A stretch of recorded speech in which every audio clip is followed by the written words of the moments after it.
Good morning YouTube, Chris here, the Country Cottage Gardener. Welcome you back to another video.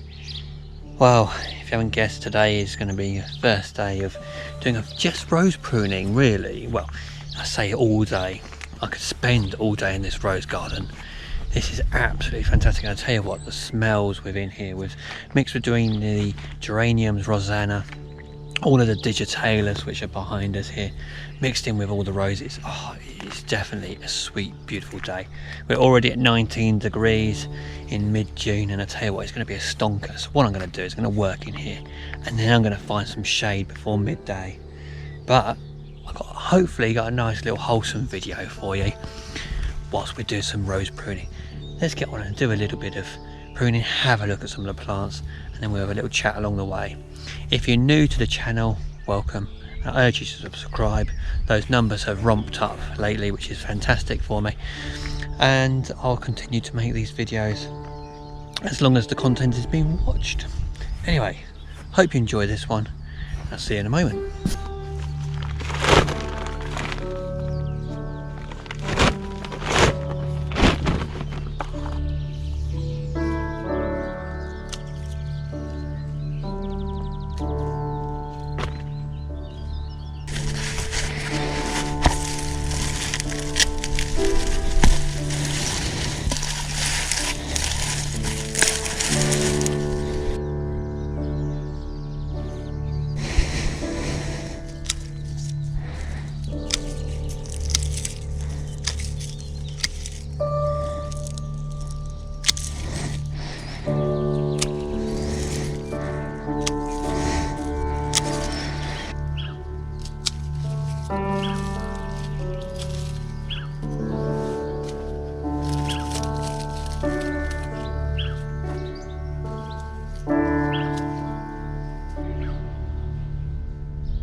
Oh, well, this bag is filling up pretty quick here with rose prunings.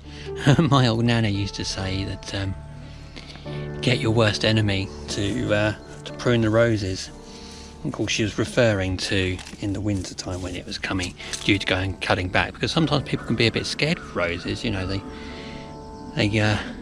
kind of treat them with a bit of kid gloves, really, when they're hardy old. I mean, there are exceptions to this, of course, but there are hardy old beasts, and they do respond well in the most to being cut back. I tend to cut back, probably a little bit more generous with the trimmer back at this time of year. I go back a little bit further on the buds, on the cutting, on the stalks, because we've still got plenty of time to rejuvenate with new plants, and also because these get so tall in general, it's nice to keep that height down a little bit. But in regards to they're my worst enemies, prune roses, no chance. I won't give them the satisfaction of this glorious job.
You might have seen me there just giving some of the rose flowers a little shake over. Because I'm not here every day and I'm only here weekly, the likability are that I can do all this pruning and then by tomorrow some of these petals could have fallen off and whatever, so I kind of give them a little shake now to see which ones are encouraging to fall and therefore on their way out, and then just prune them out. I prune them out now, and then it just, you know, it gives that extra bit of time for the new flowers to come through for the next visit. There's a lot in here. Gorgeous.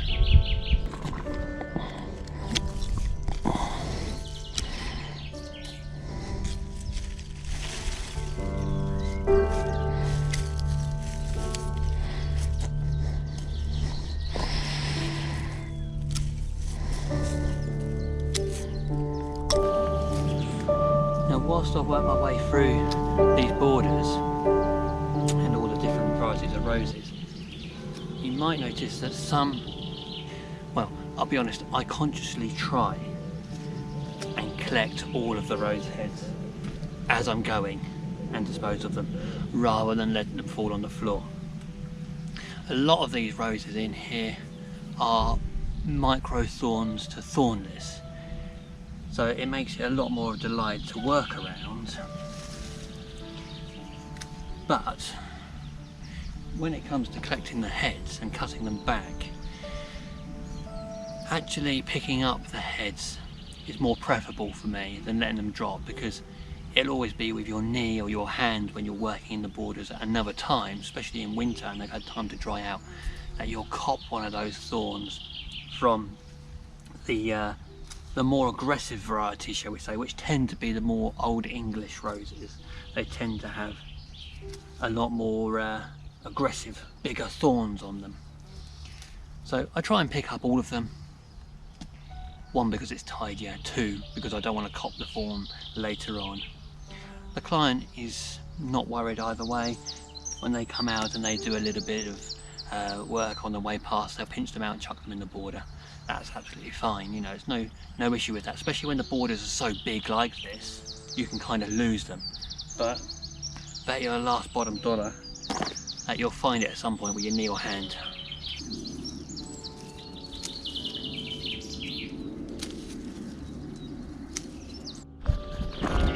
Start off with a little top tip for you. I learned this years ago. It's quite simple really, as you just seen. If you're working all day outside, make sure you keep hydrated. I go along to my local supermarket and I buy loads of bottles of flavoured waters. I'm not too keen on the sparkling ones, to be honest, because they give me gas. But the still sparkling waters, they're about 50p a bottle. I just run a tap, a little bit of water in there, I put the bucket in the shade, and then I can just keep the bottle cool. Saves having warm drinks, especially with warm sparkling water. Oof, gross. Let's continue with some more rose pruning.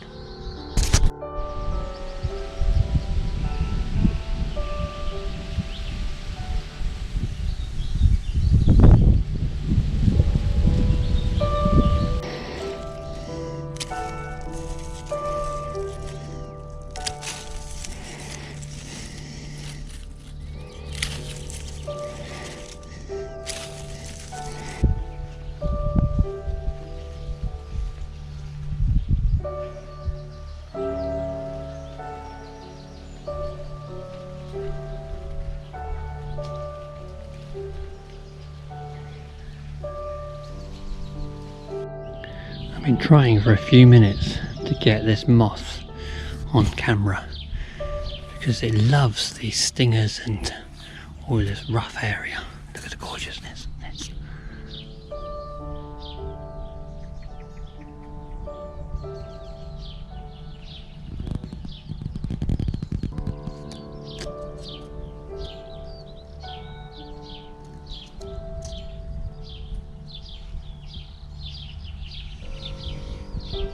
Absolutely beautiful colouring.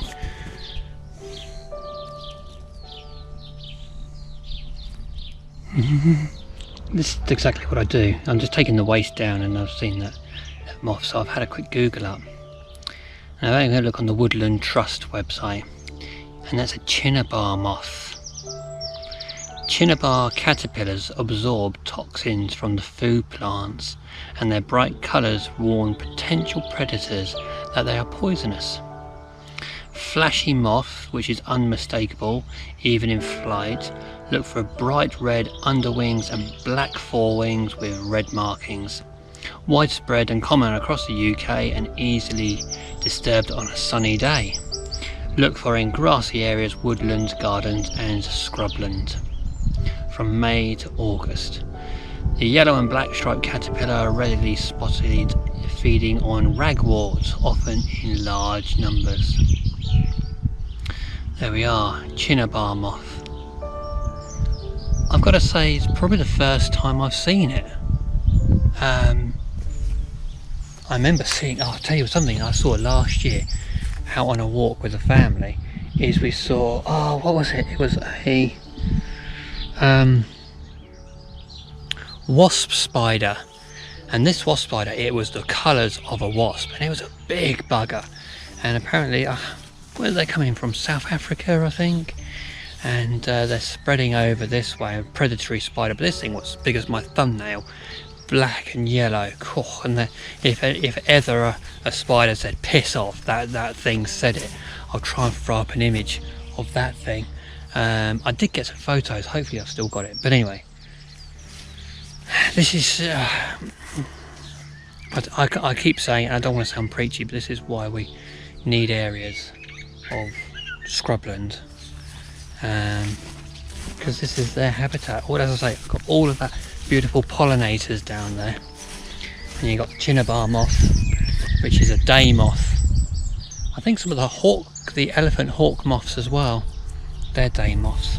Anyway, let's continue some work.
Chatting away to my wife the other day whilst I was working in the garden, in our own garden, and me and my boy got right up close to some bumblebees.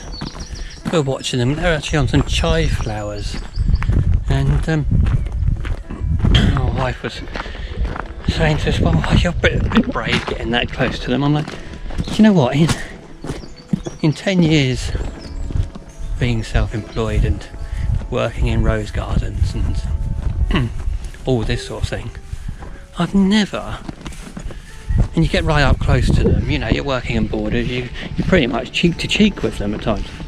I've never got stung by a bumblebee or a honeybee, or, you know, I can't recall a time at all where I've been stung by bees.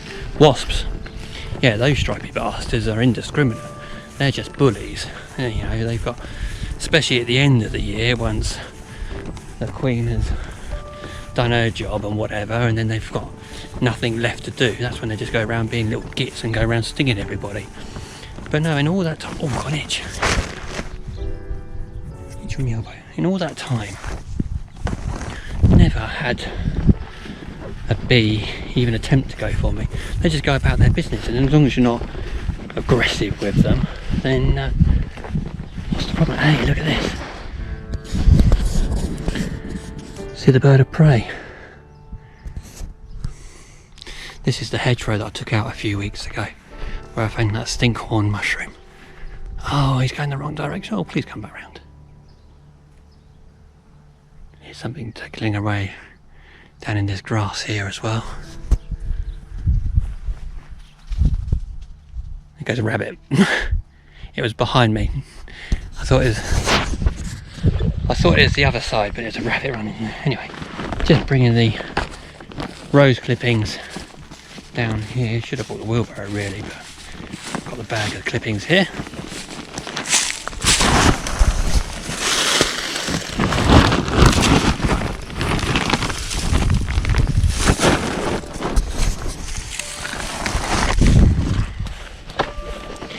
With all my gardens, I always try and be as ecological friendly as possible. I use very little chemicals. I try to avoid it. If I do, I won't really use them in flower beds. It's always hard standing areas. But this is one of the things I mentioned to this client. Now, bearing in mind, they've been doing this garden themselves for 40 odd years, whatever it may be. They haven't got compost heaps here. So I said to them last week, hey, let's make a change there. We're going to sort that out. So I came through with a brush cutter, just hit back this area here underneath the conifers. Now I'm going to try and find some pallets over the weekend and make a few bays up there. Of course you can't compost the rose clippings, that's too hardy unless you're using something like garrotta, which will break down the woodier material.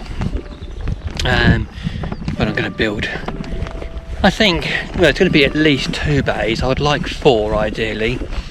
Because I would like to get some leaf in here as well, because we've got some absolute mammoth trees all around here, and although I haven't seen what the leaf drop is like for over the winter months, I can imagine that we can get some really good garden gold out of it, because the true gold in the garden is leaf mulch for me. Oh, look at this rose here, stunning. This is the old mill, this building here. No thorns on this rose at all. Nope, you're straight down into the bag. Okay.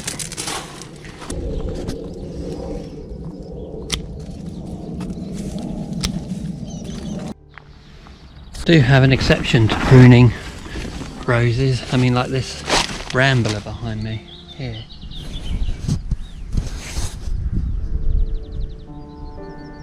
Look at that, just chatting about getting in bumblebees' faces.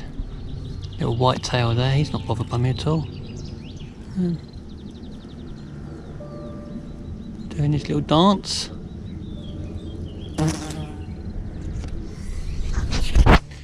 Doing his thing. Busy as a bee. Yeah, like the rambling rose behind me there, don't tend to really prune those up.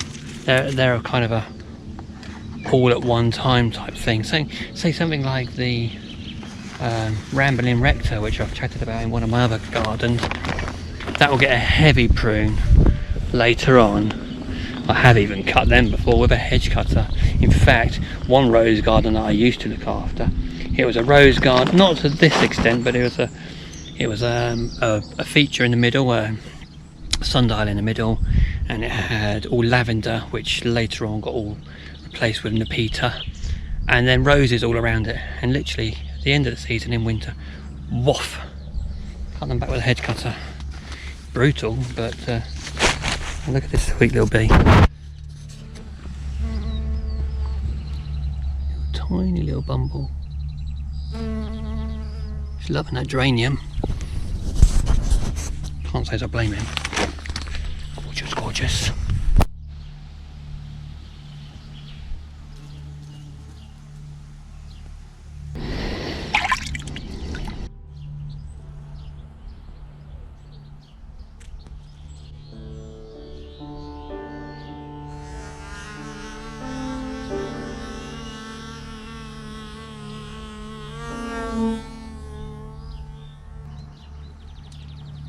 I think I'm going to end the video there.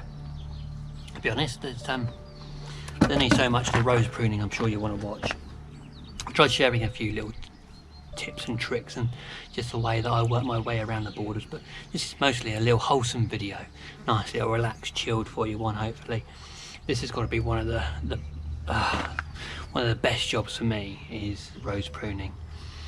I absolutely love it. It just fills me with so much joy just to be able to go around, and it's one of those things where you go, getting paid to do this, and I've been paying. It's weird because you have these moments sometimes with things that you never work a day in your life if you enjoy what you're doing, and I absolutely get so much, I'm elated from doing it. It's gorgeous. So anyway, I'm going to end the video there. I thank you very much for watching. If you haven't already, do subscribe. Please do give that thumbs up, do give a little comment, and if you want to share it, then please do go and do so as well. It really does appreciate it and helps boost the channel, and we'll catch up with another video soon. Thank you very much.